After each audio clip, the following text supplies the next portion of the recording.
Hello students, एक बार फिर एक नए लेक्चर के साथ आपके सामने हम यहाँ पर हैं। और मार्केटिंग के इस लेक्चर में जिस टॉपिक को हम यहाँ पे कवर करेंगे वो टॉपिक आपसे हमसे हम सबसे बहुत क्लोजली एसोसिएटेड है। आप इसको बहुत अच्छे से रिलेट कर पाएंगे बिकॉज आज के इस लेक्चर में हम बात करेंगे बाइंग बिहेवियर के ऊपर। ठीक है, जैसा कि बाइंग बिहेवियर ये जो वर्ड है, ठीक है, वो वर्ड अपने आप में जिसको हम बोल सकते हैं कि सेल्फ एक्सप्लेनेटरी है। इसको सुन के ही आपको समझ आ जाता है कि हम किसके बारे में यहाँ पे बात करने जा रहे हैं। Will be talking about behaviour, behaviour of you, me, we, हमारा behaviour when we go for purchasing products. ठीक है, जब भी हम प्रोडक्ट या हम कहें सर्विसेज भी, इवन जब भी मैं कोई सर्विस या प्रोडक्ट प्रोक्योर करने जाऊंगा, बाय करने जाऊंगा, परचेज करने जाऊंगा, जब मैं एक थॉट मेरे माइंड में आएगा कि मुझे ये पर्टिकुलर प्रोडक्ट या लेट्स से सर्विस को ट्राई करना चाहिए, तो क्या वो पूरा प्रोसेस होता है, वो थॉट किस तरह से हमारे माइंड में जाता है। And once that thought strike your mind, उसके बाद क्या प्रोसेस किस तरह से लाइक सारी चीजें प्रोसीड होती हैं, उसके ऊपर हम यहाँ पर डिस्कशन करेंगे। But before getting into the discussion we must go through the various terms जो कि हम इंटरचेंजेबली यूज करते हैं यहाँ पर इस बिहेवियर के साथ। जो भी हमारा बाइंग बिहेवियर है, यूजुअली मार्केटिंग में जब हम बात करते हैं बाइंग बिहेवियर, वो बहुत इंटरचेंजेबली यूज किया जाता है for different types of users. ठीक है, जब मैं बायर्स की बात करता हूं तो कंज्यूमर बायर्स, ठीक है, कंज्यूमर्स बायर्स, तो यहां पर आप कंज्यूमर बाइंग बिहेवियर इस नाम से भी इसको टॉपिक को समझ सकते हैं। कंज्यूमर बाइंग बिहेवियर या कंज्यूमर बिहेवियर की तरह भी बहुत सी जगहों पर आपको इसको पढ़ने को देखने को मिलेगा। मैंने यहाँ पे चार टर्म्स यूज किया हुआ, एक है बायर, यूजर, कस्टमर और कंज्यूमर। नॉर्मली होता क्या है कि जब भी परचेजेस की बात आती है तो वहां पर ये प्लेयर्स, ठीक है, इनके बारे में जरूर आपको समझना होता है। ठीक है, बायर जैसा कि नाम से क्लियर है, someone who buy, someone who buys the product। अब बाय कर रहा है that means the person is paying for goods और सर्विसेज। खरीदने वाला, जो खरीदने वाला है that is buyer, wherein the person who is making use या who is getting benefited from the product or service, तो जो बेनिफिट ले रहा है वो कौन हुआ? आपका यूजर। खरीदने वाला बायर और उसका इस्तेमाल करने वाला कौन होगा? यूजर। सिमिलरली ये जो टर्म्स हैं इनको मैं थोड़ा सा और टेक्निकली या मार्केटिंग के टर्मिनोलॉजी में बात करूंगा तो कस्टमर जो है मेरा, कस्टमर कैन बी एनीवन, लेकिन कस्टमर कौन होगा? कस्टमर अल्टीमेटली हम उसको कहेंगे जो कि प्रोडक्ट या सर्विसेज के लिए पे करे। Well consumer is the person जो कि उसको अवेल करता है या उस प्रोडक्ट या सर्विस से जुड़े हुए बेनिफिट्स अवेल करता है। ठीक है, वो आपका कंज्यूमर होगा, या एंड यूजर भी हम उसको कई बार इस टर्म से यूज करते हैं। ठीक है, तो बायर खरीदने वाला, कस्टमर भी हम उसको कह सकते हैं। एट द सेम टाइम जब हम यूज करने की बात करते हैं तो कंजम्पशन जिसके द्वारा हो रहा है, ठीक है, the person who is getting benefited by the product और सर्विस, वो होगा आपका कंज्यूमर, या उसको हम यूजर या एंड यूजर भी कह सकते हैं। अब ये जो सारे अलग अलग पार्टिसिपेंट्स हैं, ये सारे पार्टिसिपेंट्स आपके कहीं ना कहीं इस प्रोसेस के अंदर इन्वॉल्व होते हैं। या जब मैं बात करता हूं कि बैक ऑफ द माइंड इनके अंदर क्या क्या थॉट्स आते हैं, कैसे ये डिसाइड करते हैं कि हमें कौन सा प्रोडक्ट या सर्विस यूज करना है, तो वो जो पूरा प्रोसेस है वही आपका यहाँ पर कंज्यूमर बायर या यू कैन से जो कंज्यूमर बिहेवियर या बाइंग बिहेवियर है, ठीक है, कंज्यूमर या फिर बाइंग बिहेवियर का जो प्रोसेस है, वो प्रोसेस हमने यहाँ पे मेंशन किया हुआ है, इसको हम पहले डिस्कस करेंगे। देन उसके हम बाद में हम बात करेंगे जो आपके बाइंग बिहेवियर होते हैं, तो कितने टाइप्स के बाइंग बिहेवियर होते हैं, क्या पैटर्न कंज्यूमर्स के अंदर देखने को मिलता है when it comes to buying behaviour, और कौन कौन से अलग अलग फैक्टर्स हैं जो कि आपके उस पैटर्न में रिजल्ट करते हैं। ठीक है, अभी starting with the process of buying behaviour.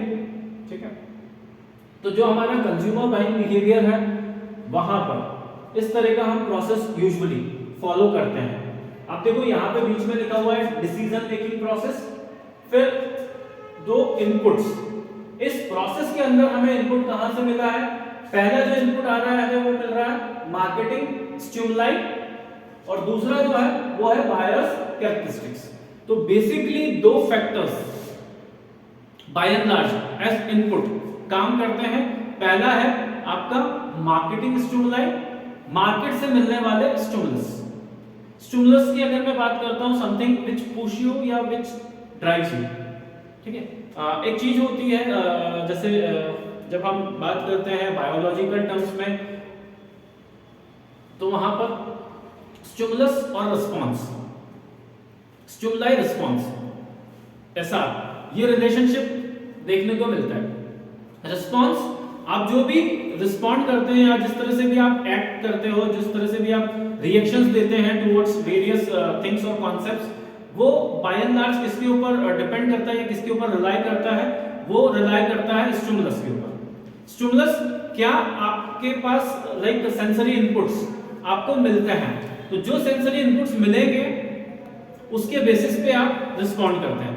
यहां पे हमारे लिए इनपुट क्या मिल रहा है, हमें एक तो इनपुट मिल रहा है हमें वो मार्केटिंग से रिलेटेड इनपुट मिल रहा है और मार्केट से रिलेटेड। दूसरा जो इनपुट है वो हमारा खुद का, जो हमारा यू कैन से नेचर है। ठीक है, जो हमारे कैरेक्टरिस्टिक्स हैं, जो हमारे एट्रीब्यूट्स हैं, जो हमारी क्वालिटीज हैं, तो हमारा खुद का, ठीक है, जो एक पूरा प्रोफाइल है एज ए कंज्यूमर, प्लस जो मार्केट और मार्केट से जुड़े हुए जो फैक्टर्स हैं, ठीक है, और जो आपके मार्केटिंग के यू कैन से बेसिक जो 4 P's हैं, दैट इज मार्केटिंग मिक्स। तो ये जो आपका मार्केटिंग मिक्स है,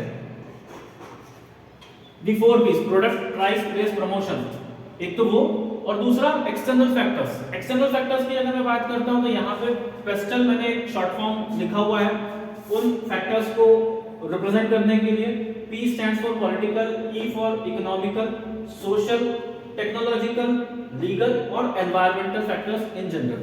अब ये जो सारे फैक्टर्स हैं, ठीक है, पॉलिटिकल फैक्टर्स हुए या इकोनॉमिक फैक्टर्स हुआ, सोशल फैक्टर्स हुआ, टेक्नोलॉजिकल फैक्टर, लीगल फैक्टर, ये सारे फैक्टर्स भी एक इनपुट होंगे आपके डिसीजन मेकिंग प्रोसेस के अंदर।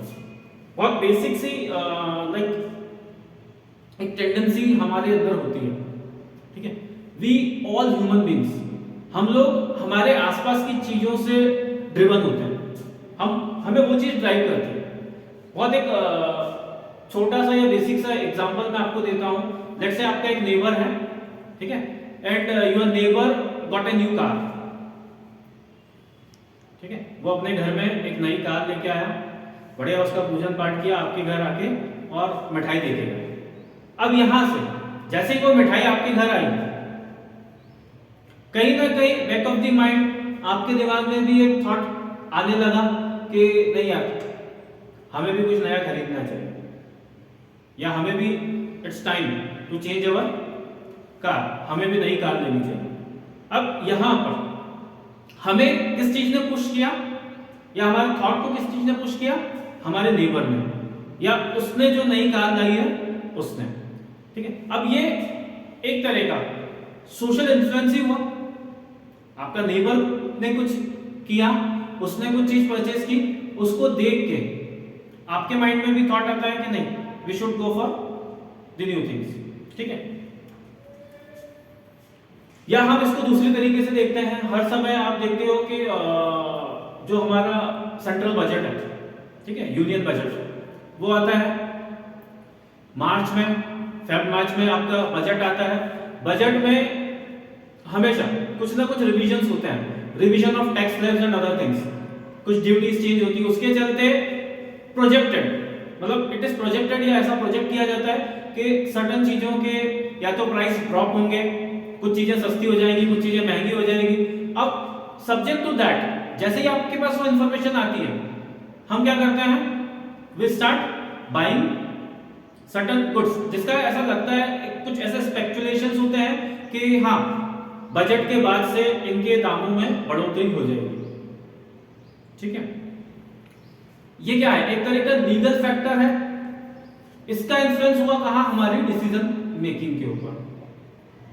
ठीक है, आपकी इनकम में जैसे बोलते हैं ना, कुछ वैसे बिजनेसेस के अंदर होता है, नॉर्मली जो लोग बिजनेस क्लास फैमिली को बिलोंग करते होंगे वो इस चीज को जल्दी से कनेक्ट कर पाएंगे या रिलेट कर पाएंगे। बिजनेस में एक चीज होती है अनएक्सपेक्टेड इनकम। ठीक है, जो आपका रूटीन चलता है वो तो ठीक है, लेकिन मान लेते हैं कुछ अनएक्सपेक्टेड आपको प्रॉफिट्स हो जाते हैं, कुछ आपकी अनएक्सपेक्टेड इनकम आ जाती है, कुछ पुराना पैसा रुका हुआ है ऑल ऑफ अ सडन वो आ जाता है, जो भी है व्हाटएवर। या चलो अगर हम सर्विस क्लास फैमिली की मतलब सर्विस क्लास लोगों की बात करते हैं, अलग अलग आप देखते हो ना कि जो पे कमीशन है वो आपका पैसा मतलब आपकी जो पेमेंट होती है, सैलरी होती है, उसको रिवाइज करता है एंड ऑल, इतना पे कमीशन उतना पे कमीशन। फिर वो जब रिविजन होने के बाद एरियर एक वर्ड होता है। ठीक है, अब मान लेते हैं कि कोई ग्रेड नया, आप one grade from one grade two another grade आप शिफ्ट हो जाते हैं। ठीक है, और वो पैसा एक लमसम अमाउंट में आपको मिल जाता है, जो एरियर आपको मिला है। अब ये एरियर भी एक तरह का क्या है इससे आपका, तो इस तरह के जब कुछ सडनली आपके पास पैसा थोड़ा सा ज्यादा आ जाता है, पैसे का इनफ्लो बढ़ जाता है, तो हम क्या करते हैं, उसको कहीं ना कहीं यूज ही करना है, तो आप कुछ इन्वेस्ट कर देंगे उसको, या तो इन्वेस्टमेंट में कहीं लगा देंगे, आप उससे अपने नेसेसिटी के लिए कुछ चीज परचेस कर लोगे। अब ये क्या है, जब मैं एक इकोनॉमिक की बात कर रहा था, ठीक है, आपकी ऑल ऑफ अ सडन थोड़ा सा आपका इकोनॉमिकल स्टेटस बढ़ा है, आपकी फाइनेंशियल थोड़ी सी ग्रोथ हुई है, जैसे ही आपका इनकम थोड़ा सा कम ज्यादा होता है, वो सीधा सीधा इंपैक्ट किसके ऊपर डालता है, आपके परचेजेस के ऊपर। ठीक है, तो जिन वॉल्यूम्स में हम परचेज करते हैं या जिस फ्रीक्वेंसी के साथ हम परचेज करते हैं, वो सारी चीजें बाय एंड लार्ज हम कह सकते हैं कि ये जो फैक्टर्स होते हैं, political, economical, social, technical, legal और एनवायरमेंटल, जैसे टेक्नोलॉजी का आप एग्जांपल दे सकते हैं कि आपको पता है कि कुछ चीजें जो है या ऑब्सोलीट होने वाली है, कोई नई टेक्नोलॉजी आ रही है, आप उस टेक्नोलॉजी के साथ पेस मिलाकर आगे बढ़ना चाहते हैं। ठीक है, तो आप क्या करोगे, इमीडिएटली जो ऑब्सोलीट हो रही है उस टेक्नोलॉजी को छोड़ के नई टेक्नोलॉजी पे शिफ्ट कर जाएंगे। लेट्स से आपका लैपटॉप या उसकी बात करते हैं। ठीक है, अलग अलग जनरेशंस आप देखते हो प्रोसेसर का और बाकी चीजों का, नया जनरेशन अब जैसे ही आया, दैट मींस कहीं ना कहीं कुछ एक्स्ट्रा फीचर्स आपको उसमें मिलने वाले हैं, immediately you will go for replacement of those things. ठीक है, तो जो लोग टेक्निक या टेक्नोलॉजी से जुड़े हुए हैं उनके लिए ये जो टेक्नोलॉजिकल फैक्टर्स हैं, यहाँ पे जैसे ही टेक्नोलॉजिकल एनवायरनमेंट के अंदर कुछ चेंजेस आते हैं, इमीडिएटली आप क्या करते हो, उसको रिस्पॉन्ड करते हो और समहाउ वो टेक्नोलॉजी आप अडॉप्ट करने की कोशिश करेंगे। तो वही आपके फिर से परचेजेस उससे अफेक्ट होंगी। कुछ हम इन जनरल जो एनवायरनमेंट के फैक्टर्स हैं, जो आपका नेचुरल एनवायरनमेंट है उसकी अगर हम बात करते हैं, ठीक है, सीजन्स होते हैं, अलग अलग सीजन्स, समर्स होते हैं, विंटर्स होते हैं, रेनी सीजन होता है। अब देयर आर सर्टेन प्रोडक्ट्स जो कि क्या होते हैं, जिनकी एक सीजनल डिमांड होती है या वो उस पर्टिकुलर सीजन के लिए मेंट होता है। वुलन क्लोथ्स, पता है हमें सर्दियां शुरू होने वाली है तो परचेजेस किसकी हो जाएंगी, विंटर, जो आपके वुलन क्लोथ्स हैं। ठीक है, विंटर में जो भी आप एक्सेसरीज प्लस अदर क्लोथ्स, ठीक है, वो आप यूज करेंगे तो उसके आप परचेस करने लगते हो। ठीक है, अगर एक सोशल फैक्टर की बात करता हूँ, let's say there is one marriage या वेडिंग सेरेमनी, आपके घर में एक शादी होने वाली है, आने वाली है, तो उसकी आप तैयारियों में लग जाते हैं, तो अकॉर्डिंगली उसकी परचेस करते हैं। ठीक है, जैसे वही एज पर हिंदू कस्टम कुछ सर्टेन ओकेजन्स होते हैं जहाँ पर शादियाँ और बाकी जो शुभ कार्य होते हैं वो ज़्यादा यूज होते हैं। ठीक है, तो ये जो कस्टम्स और ट्रेडिशंस या रिचुअल्स होते हैं उसके अकॉर्डिंग परचेस हम फेस्टिवल्स सेलिब्रेट करते हैं। ठीक है, अलग अलग फेस्टिवल्स होते हैं। आप दिवाली सेलिब्रेट करते हो तो वहां पर फायर क्रैकर्स एंड ऑल, ठीक है, इवन दो अब तो काफी चीजें लिमिट हो गई है, बट स्टिल जो कस्टम्स है रिचुअल्स हमको फॉलो करते हुए हम वो चीज करते हैं। ठीक है, तो ये जो फैक्टर्स हैं एक्सटर्नल फैक्टर्स, ये आपको कहीं ना कहीं ये जो फर्स्ट स्टेप है आपका डिसीजन मेकिंग प्रोसेस का, उसमें एक इनपुट देते हैं। ठीक है, बेस्ड ऑन दिस, हाँ एक चीज और, जो दूसरा सेट ऑफ आपके लिए इनपुट है वो है आपके बायर्स कैरेक्टरिस्टिक्स। आपके कैरेक्टरिस्टिक्स, आपका नॉलेज लेवल, आपका एटीट्यूड, आपकी बिलीफ, ठीक है, प्लस आपकी इनकम और जो भी दूसरे फैक्टर्स हैं, आपके डेमोग्राफिकल फैक्टर्स की अगर मैं बात करता हूं, आपका एज और आपकी जो फिजिक है, वो सारी चीजें, आपके सोशियो, आपका मतलब सोशल बैकग्राउंड, ठीक है, प्लस आपका जो फिजिकल बिल्डअप है और आपके जो साइकोलॉजिकल फैक्टर्स हैं। ठीक है, तो तीनों चीजों की मैंने बात की, फिजिकल, साइकोलॉजिकल और सोशल। ये जो आपकी प्रोफाइल है, आपकी फिजिकल प्रोफाइल, आपकी साइकोलॉजिकल प्रोफाइल और आपकी सोशल प्रोफाइल, ये भी अफेक्ट करती है किसको, आपकी डिसीजन मेकिंग को। ठीक है, इतनी बात अगर हमें समझ में आती है तो फिर हम यहां से इधर आते हैं बीच में, नीड रिकॉग्निशन।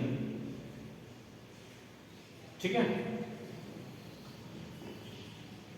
किसी भी प्रोडक्ट या सर्विस के लिए एक जरूरत महसूस होना।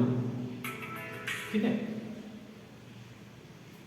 नीड रिकॉग्निशन, नीड आइडेंटिफिकेशन भी बोल सकते हैं हम उसको, या रियलाइजेशन ऑफ नीड भी बोल सकते हैं।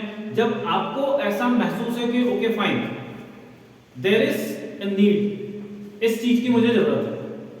अब जैसे मैंने आपको सबसे पहला एग्जांपल दिया था, पड़ोसी आया मिठाई खिलाई, मिठाई खाते खिला मतलब खाते से ही वो एक, या उसकी जब जैसे ही गाड़ी उसके घर के सामने आके खड़ी होती है, वहीं से आपकी एक नीड अराइज हो जाती है, या एक नीड को आप उसका क्या कह सकते हैं कि रियलाइज आप करते हो उस चीज को कि okay fine, now is the time जब मुझे भी इसके लिए जाना चाहिए।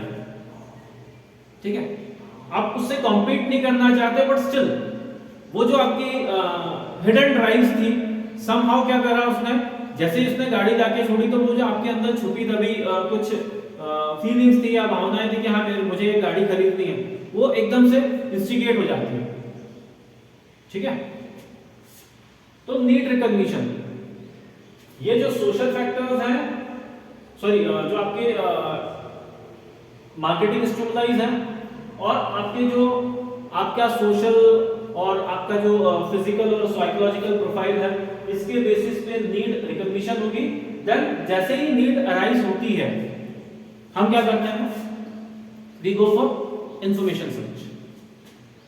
ठीक है, चलो एक एग्जांपल हम आपसे ही जुड़ा हुआ ले लेते हैं। Students, as far as they complete their schooling, ठीक है, जैसे स्कूलिंग खत्म होता है,